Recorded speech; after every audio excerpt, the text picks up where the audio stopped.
Hello mga kasari, isang maulan na hapon po sa inyong lahat. Medyo masama talaga ang panahon, ilang araw nang umuulan.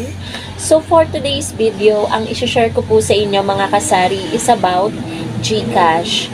Ito, napaka-inspiring ng video na to guys, kasi nagsimula lang ako dati sa puhunan.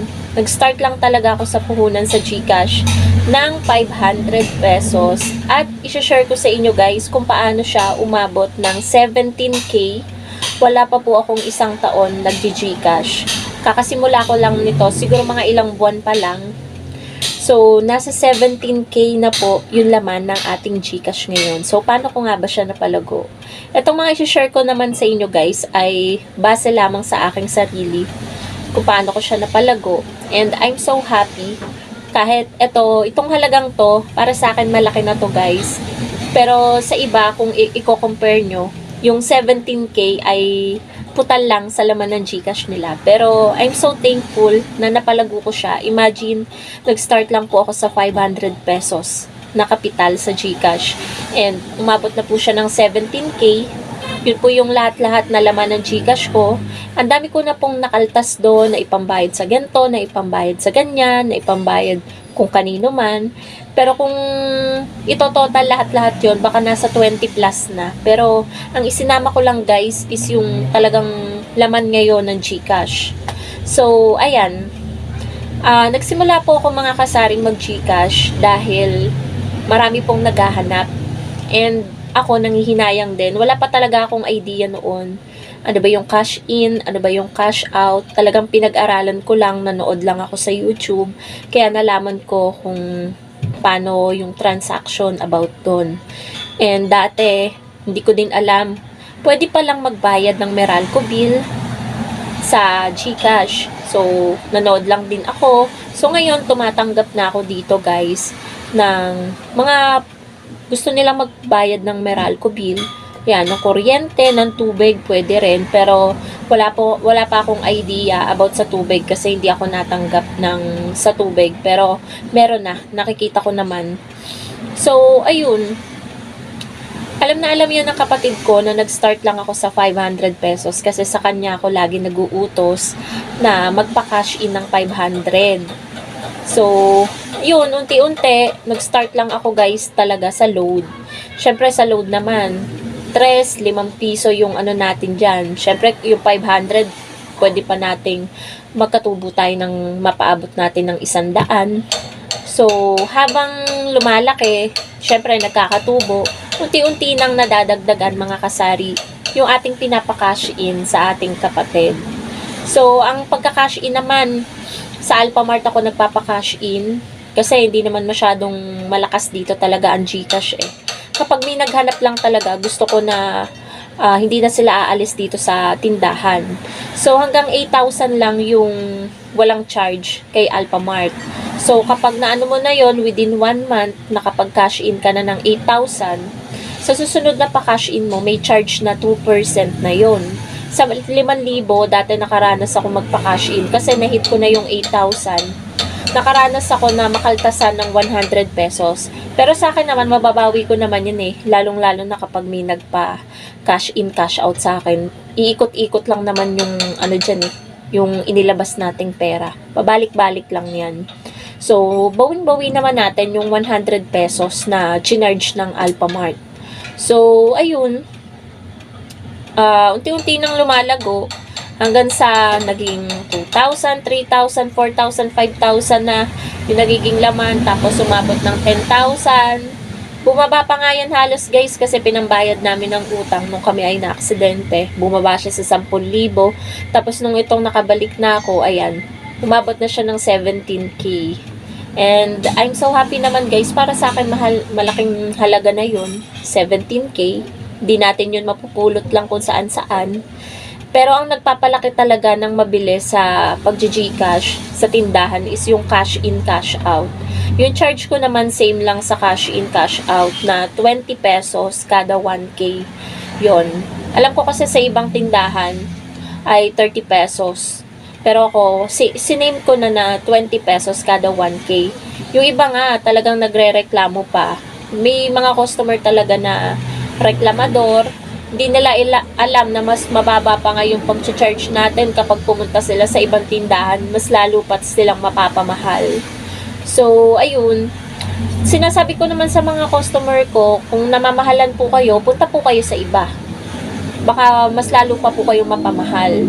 So, ganun naman ang sinasabi ko sa kanila. Pag ayaw nilang magpa-cash in or cash out, namamahalan sila sa 20 pesos. So, punta po kayo sa ibang tindahan. Ganun yung sinasabi ko sa kanila. Meron naman na namumurahan lang sa charge natin. Kasi yung hanggang 10 pesos na charge ko, guys, ay hanggang 500 pesos. Yung iba kasi ang 500 pesos, 15 pesos na. Sa akin, ano yun? Ano yung Tessie po yung nag-iito? Nandyan po. So, ayan nga po mga kasari, balik na tayo. Meron lang nagtanong kanina. So, ayun nga po. Nag-start lang talaga ako sa 500 pesos na puhunan sa GCash. So, hindi po siya as in madali. Kasi nung una talaga, hanggang ngayon naman guys, maliit pa naman talaga yung puhunan na 17K. Natutuwa lang ako na i-share sa inyo guys. Imagine, nag-start lang 'di ba ako sa 500 pesos. And napalago ko siya. And kung gusto nyo guys mag-start sa 500 pesos, hindi malabong mapalago nyo ng masigit pa sa 17K. Sa una talaga guys, marami kayong matatanggihan, lalo na sa mga nagpapa-cash in, cash out, kasi nga nag-start pa lang kayo eh. Ang pwede nyo palang i-offer kay customer ay load. Kasi nga, sa mga nagpapa-cash in, cash out, malakihan kasi yan. Ang pinakamababa na 100 pesos, 200 pesos, ginagamit nila sa panglaro or pangload sa sarili nila. Pero mostly, yung mga nagpapa-cash in at cash out ay libo-libo. Hanggang ngayon guys, marami pa rin akong natatanggihan na mga mas marami kasing nagpapa-cash in dito kaysa cash out. So, lagi akong nauubusan ng laman yung aking GCash. Mas marami yung cash na nandito. So, ang dami ko natatanggihan. Kanina nga may, lalo kahapon, ang dami ko natanggihan ng mga magpapakash in. Sinasabi ko, punta na lang sila sa, sa kabilang tindahan kasi meron din doon. So, kapag naman napalago na natin yan, hindi na natin ituturo yung ibang tindahan kasi meron na tayong budget, diba dyan? Hindi kasi ako naglalabas, guys, ng another pera, pangpuhunan. Gusto ko talagang sa sarili ko na nagsimula lang ako sa ganyang puhunan, napalago ko, at ngayon, ganito na. So, ayun. Pero, iyan, merong isang benta ng tindahan na nakatulong talaga sa akin para umabot sa ganyang halaga yung laman ng GCash ko. Yun ay yung benta ng sigarilyo. Kasi guys, ang benta ng sigarilyo, alam nyo naman, iniipon natin yan ng 2 weeks ng 2 weeks. Kasi ang balik naman ng ahente ay 2 weeks, di ba?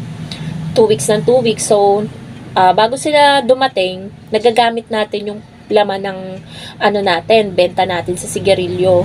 Yun yung nakakatulong kapag may nag-cash out, doon ako kumukuha.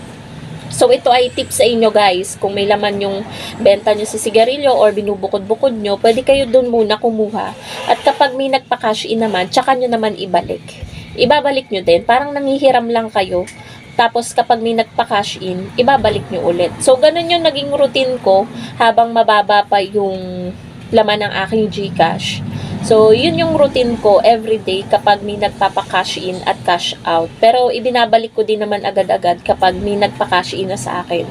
So, yun lang guys ang masashare ko sa inyong tips. Kung balak nyo ring magkaroon ng GCash or mag-start kayo sa puhunan na 500 pesos or 1,000 pesos. Magandang idea to guys.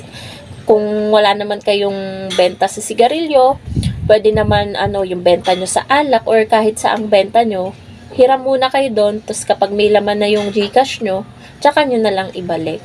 So, yun po yung naging dahilan kung bakit napalaki ko po yung puhunan ko na 500 pesos at umabot po sa 17,000. Maliit pa po yun kung i-compare nyo sa ibang tindahan. Pero, I'm so thankful na napalaki ko siya. Siyempre, sa technique na rin at tips na ina-apply natin sa ating pag-GCash. So, yun lang guys. Thank you so much for watching. Sana nagkaroon kayo ng idea kung paano nyo mapapalaki yung puhunan nyong maliit sa inyong mga GCash. Thank you so much. 9.